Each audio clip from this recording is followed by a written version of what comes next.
I will be reading the passage from Matthew chapter 21, verse 1 to 11. You can read along your Bible or the screen behind me. Verse 1.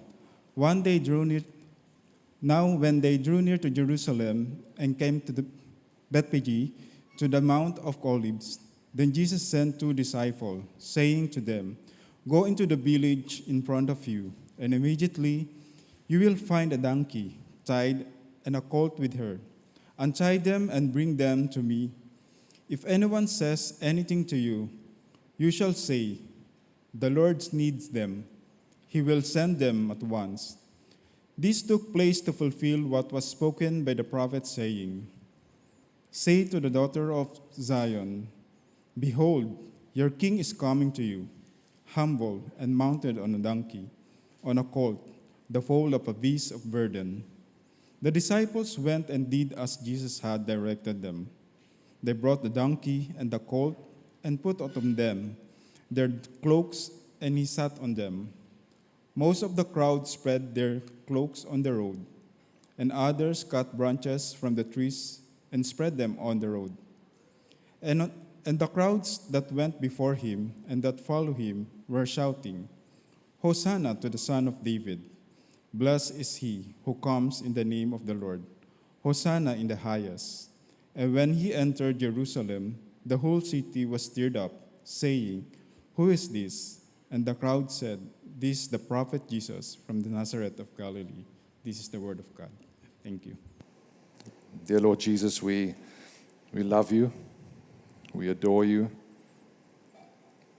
We recognize you as our King, and whose knee should not bow this morning to the name of Jesus, our Lord and Savior. And Father, as your word goes forth this morning, we ask that you will stir our hearts in affection for what you have done, not only on the cross, but as you were approaching the cross, and as we will read from your scripture this morning. Dear Lord Jesus, may your name be glorified through the message this morning as you work in me and through me, and through the power of the Holy Spirit, I ask. It's in Christ's name we ask. Amen. So as Luke has mentioned already, so tomorrow is Palm Sunday. And this is something that we mark as Christians on our calendars.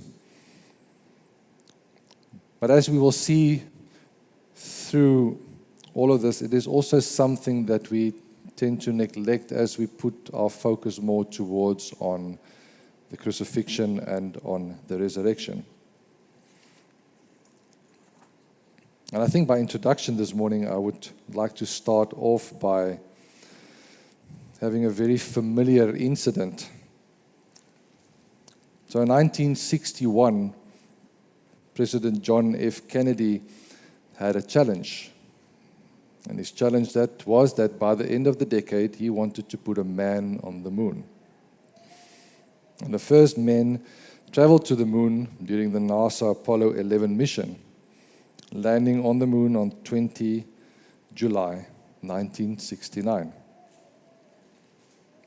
Astronauts well-known Neil Armstrong and Buzz Aldrin landed with Lunar Eagle in the Sea of Tranquility, with Armstrong becoming the first person to walk on the surface at 02:56 a.m. on the 21st of July 1969. Now, of course, these men had to return, and the return was on July 24, 1969. And the thing is, they were met with such a global and announcement and celebration that resulted into a world tour, which they called the Giant Leap World Tour. And as they splashed down into the Pacific Ocean, the crew was greeted by President Richard Nixon on the recovery ship USS Hornet. So what is so significant about this is also all all the celebration that went with this. It ended up in having a parade in New York City and Chicago. It ended up having 4 million people that greeted them in the streets. It ended up in a tonnage of paper that was wasted during this celebration. And this celebration lasted for 45 days.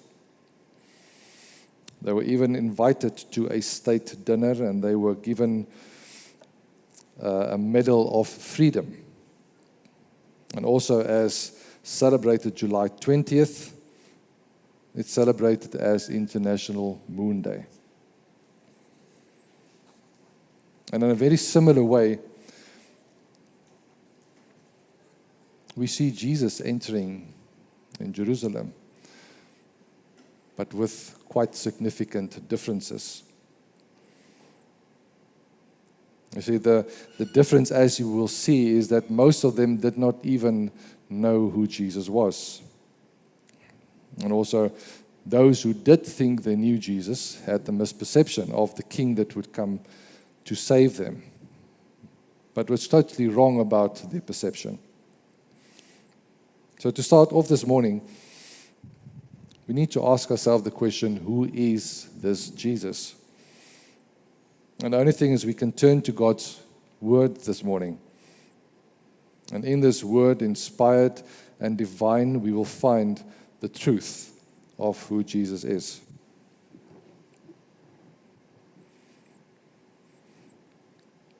This morning we will look at 3 main points. Divine preparation for the saving King, verses 1 to 3. We will have a deeper look into the preparation, not by man, but by God, into this entry of Jesus. Secondly, we'll look at the prophecy fulfilled through the saving King. And also, as Lucas read before, this was a prophecy by Zechariah in Zechariah 9 that foretold the coming of Christ. And the third point is the crowd's response to this saving King. And as we'll see in verses 10, that each one had a different response and an impression of who Jesus is. So as we start off this morning, verses 1 to 3, it says, "Now, when they drew near to Jerusalem and came to Bethphage, to the Mount of Olives, then Jesus sent 2 disciples, saying to them, 'Go into the village in front of you, and immediately you'll find a donkey tied and a colt with her. Untie them and bring them to me. And if anyone says anything to you, you shall say, the Lord needs them, and they will send them at once.'" So as we see, Jesus is approaching Jerusalem for the last time during his earthly journey. And in this passage, we can easily be, as I've said, downplayed into this maybe taking a little bit of the backseat to the crucifixion and resurrection. And Jesus has done this journey quite a number of times as he went through. But this time is different. And he begins this journey with preparation, an act of fulfillment, a prophecy that was spoken by Zechariah. And so many times Jesus would reply to people that his hour had not yet come. We see this reply to his mother in Cana at the wedding, where he told them that my hour has not yet come. And this is a preparation for specifically this last hour. This would be a start of a journey not only into Jerusalem, but one that would be met with excitement and joy, and that would later turn into hostility, resistance, betrayal. Jesus would experience a week of agony as he prays in the garden. Now, Bethphage was a small town near Bethany on the southeast slope of the Mount of Olives.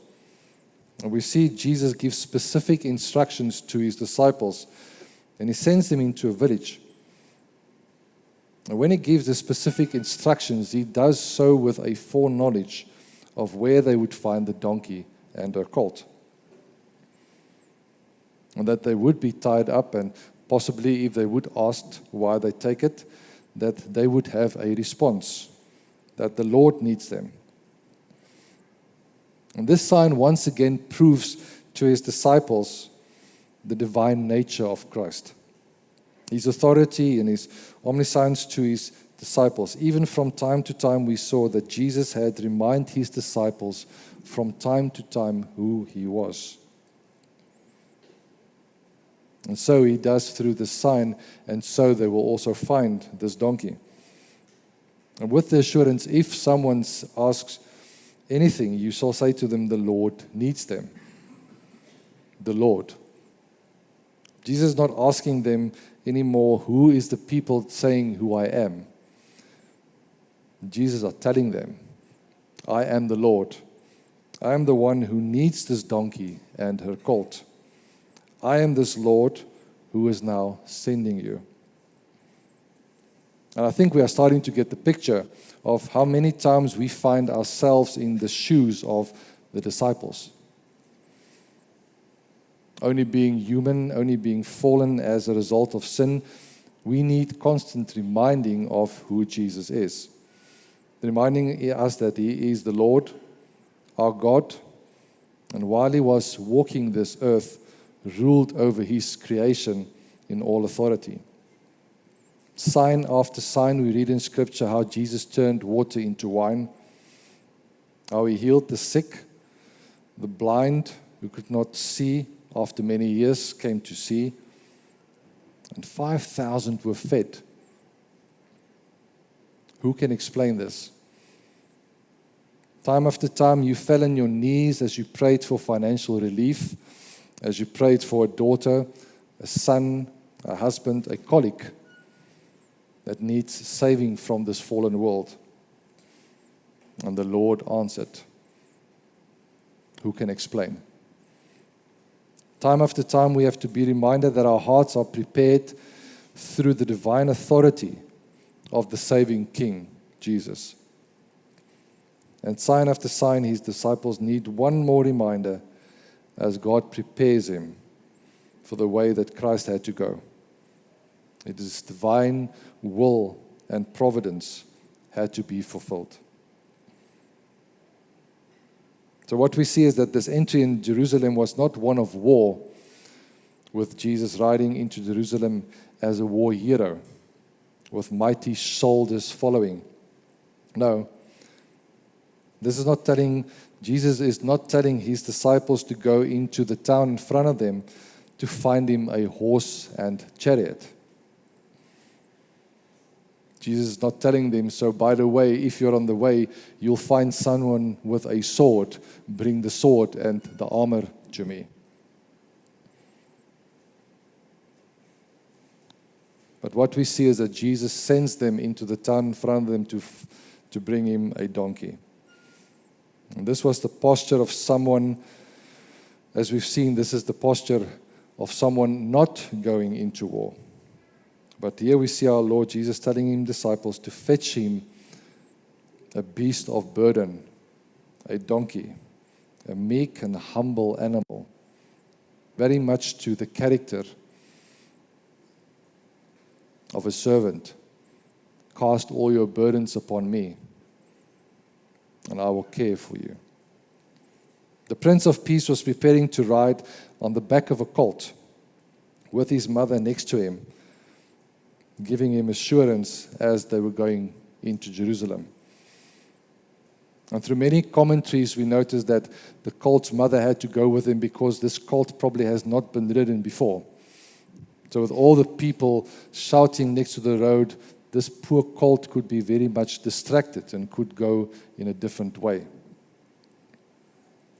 So the mother was the assurance next to this colt that everything will be okay. And for a moment, I was putting myself in a humoristic way, asking, what if this mother donkey could talk? What would she say to his little colt? And she would probably say to him, now you behave. Yeah? Do you know who you have on your back? It's Jesus, the one who came to take away the sins of the world. You keep still now and you behave. And you look forward. For we are heading into Jerusalem, where all this will take place. So preparations have been made for many years, looking forward to the day when Jesus would ride into Jerusalem to die as the King of the Jews. And this takes us to our second point. Here we go. And this takes us to our second point, verses 4 to 7. And it says, "This took place to fulfill that was spoken by the prophet, saying, Say to the daughters of Zion, Behold, your king is coming to you, humble and mounted on a donkey, on a colt, the foal of a beast of burden." And the disciples went, and they did as Jesus had directed them. And they brought the donkey and the colt and put their cloaks on, and he sat on them. And this took place so that what was spoken through the prophet might be fulfilled. And his disciples went and did as Jesus had directed them. And they brought this donkey. Zechariah 9, verses 9 is often quoted to allude us to describing the king's coming. Where it starts off by saying, "Rejoice greatly, O daughters of Zion. Shout aloud, O daughter of Jerusalem." It speaks about the king who's coming, the righteous one, the one having salvation.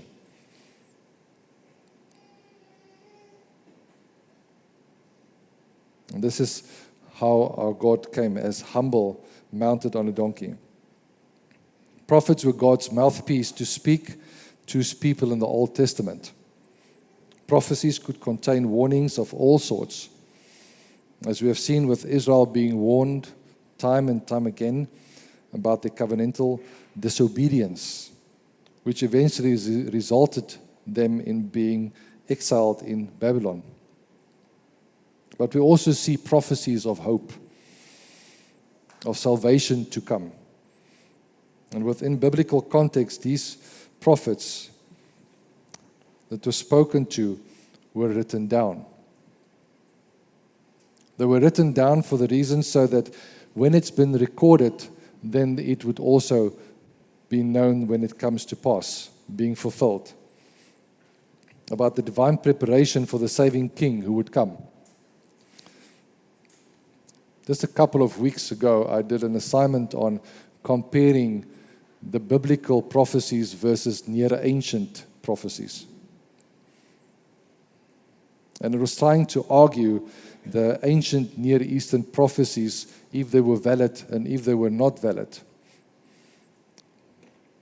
And the conclusion came, comparing the two, is that ancient Near Eastern prophecies had to take so much hard work.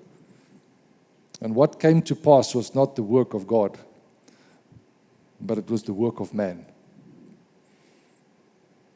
And in a similar way, when we look at biblical prophecy, is that prophecy was spoken to by God himself.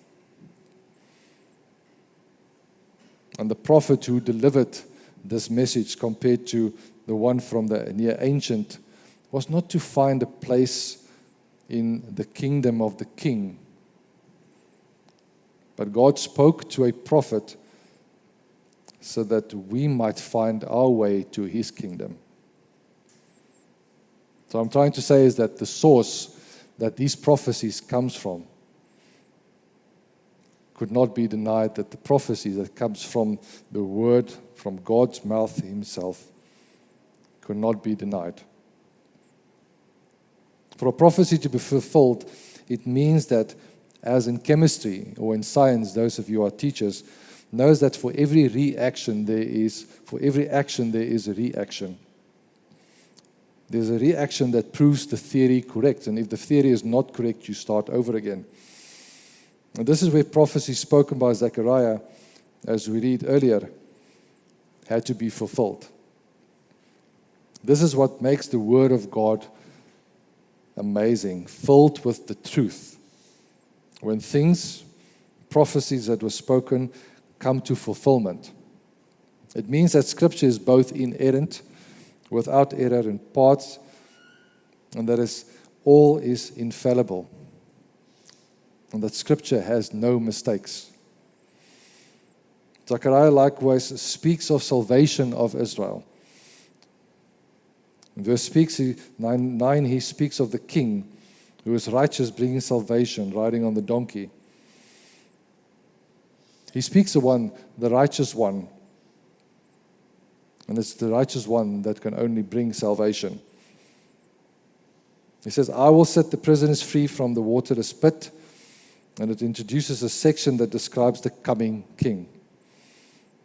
It heralds the appearance of the Lord, who will restore Israel's beauty, their grandeur. And within this context, we see no warfare, but we see peace. Peace that God will remove the chariots and the horses, the war horses from the land to proclaim his peace to the nations. And the blood of God's covenant will free the prisoners from this waterless pit. The question this morning is, would you have not had hope if you knew this prophecy? If you read and understood that this was still to be fulfilled, would you not be excited to go and see the one who is coming as king, as foretold by the prophet? If you trusted the word of the Lord, and that it does not return empty, as we read in Isaiah 55:11. It says, for as the rain and the snow come down from heaven and do not return but water the earth, making it bring forth a sprout, giving seed to the sower and bread to the eater, so shall my word be that goes out from my mouth. It shall not return to me empty, but it shall accomplish what I purpose and shall succeed in the thing for which I sent it. If God has spoken, it will come to pass, brother and sister. Would you not herald as you go? Do you not rejoice greatly, O church? Do you not shout aloud, O heirs of Christ, those adopted by the Father? For we have received grace as a gift. Those who are sinners are now called by God through peace, blood that was shed. And as Christ walked this path on the back of the colt into Jerusalem, he knew that blood would be shed. The time has come, the hour has come to repent, to turn from our ways. Behold, our King is coming again, and he's coming to you, the righteous one, in whose righteousness you can also stand, in whose work of salvation you could only boast in your own. So the question still this morning is, are you starting to get the picture who this Jesus is?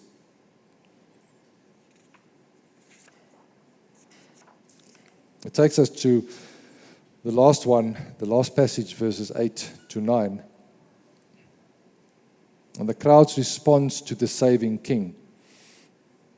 And it reads, most of the crowd spread their cloaks on the road, and others cut branches from the trees and spread over the road. And the crowds that went before him and followed him were shouting, Hosanna to the Son of David. And blessed is he who comes in the name of the Lord. Hosanna in the highest. And when he entered Jerusalem, the whole city was stirred up, saying, who is this? And the crowd said, this is the prophet Jesus from Nazareth in Galilee. The Jewish crowd knew the prophecy spoken by Zechariah, and the response echoed the title, fit the prophecy of a Messiah, a king who would come to save his people. And if there's one thing that creates reaction, it's with hope and expectation. It's when things promised do happen. We take, for example, with my son. As I was speaking the night before to my wife on the phone, and I could hear my son in the background asking, "Is Daddy coming home tomorrow?" And you tell your wife to tell your son, you promise him that when you get back in the afternoon, the next day, that you both would go and kick the ball in the park. And with anticipation, your son looks through the window of the living room. He observes every car that comes down up from the road. And his mother reminds him that he still needs to finish his homework. But just the thought of homework is punishment enough. And at last he sees you pulling up in the driveway, and never has he been happier to see you. And you are reminded that you made a promise. And the most important thing that this little boy is you honoring your promise. And as the Jews were ruled in oppression by the Romans, the Jewish nation was looking through the window, waiting for the promised king to pull into the driveway and free them from this oppression. Jesus received a king's welcome. Now they placed their cloaks on the dirty road for the donkey to walk across. Now the thing about this, brothers and sisters, is that they had the correct idea. Leading this king on a carpet of cloaks and branches on the road into Jerusalem. But this was not the intention of Jesus. And although the people thought so, to come and establish the king on earth. They were calling out, "Hosanna, the Son of David, blessed is he who comes in the name of the Lord. Hosanna in the highest." And they recall the verse from Psalm 118, verse 25 and 26, calling out, "Hosanna, to save us now from these Roman oppressors." The reaction later turns from that of praise as they recognize the kingship of Jesus as the one from the line of King David, even calling out, "Blessed is he who comes in the name of the Lord. Blessed one who comes to rule in all authority." And Jesus was not disputing that he was the Lord. Jesus was going here as indicating as the Son of God, declaring his deity. The crowd thought the kingdom was about to be established with Jesus taking his place on the throne of David. Rightfully, the claims that the crowd made was due to their understanding of the coming kingdom.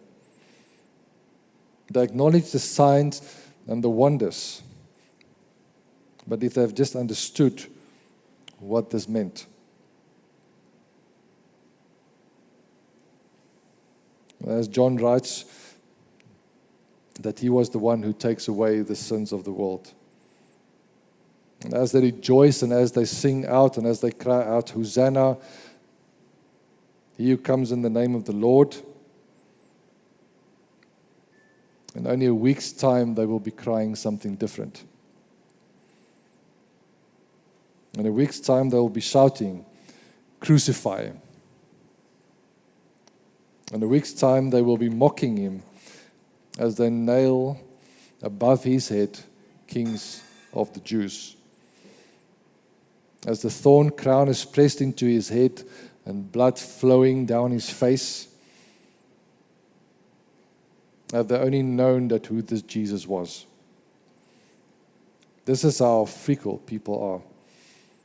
Following Jesus is more than just an emotion about being carried away by the moment.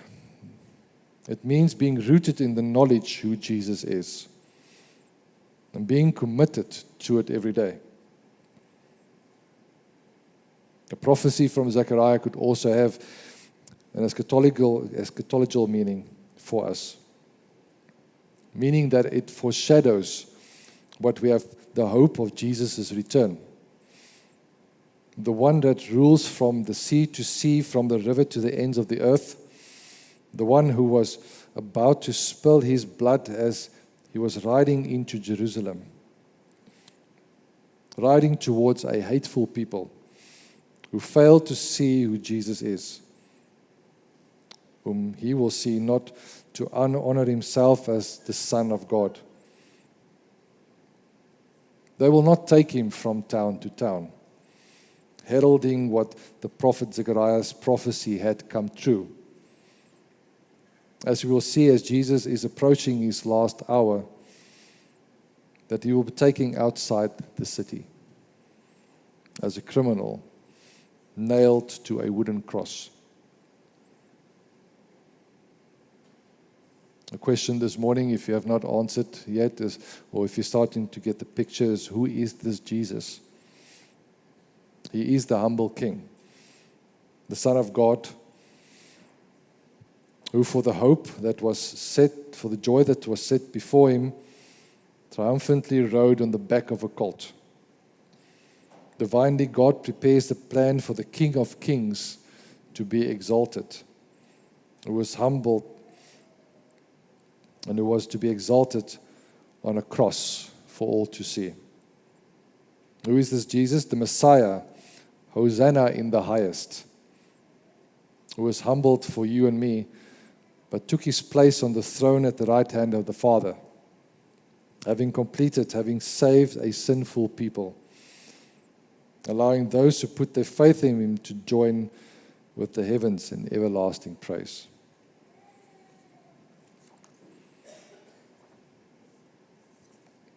So as we reflect on Palm Sunday tomorrow, a day is being prepared by the divine God. We can look forward to the return of our Lord Jesus when he comes to strike down the evil one once and for all. When we will join our King in heaven, when our King will meet us at the gate of heaven, as he invites us to sit down and to have, not to have a state dinner, but to have a meal that will be forever, where celebrations will never end, where we will join with the heavenly hosts, praising the one who came down to save us, so that we might join him in heaven. So may you take this time during this Palm Sunday to reflect on who Jesus is. May you see that this as a launch pad into the week to come, allowing this event to understand his divine plan for me and for you. Let's pray.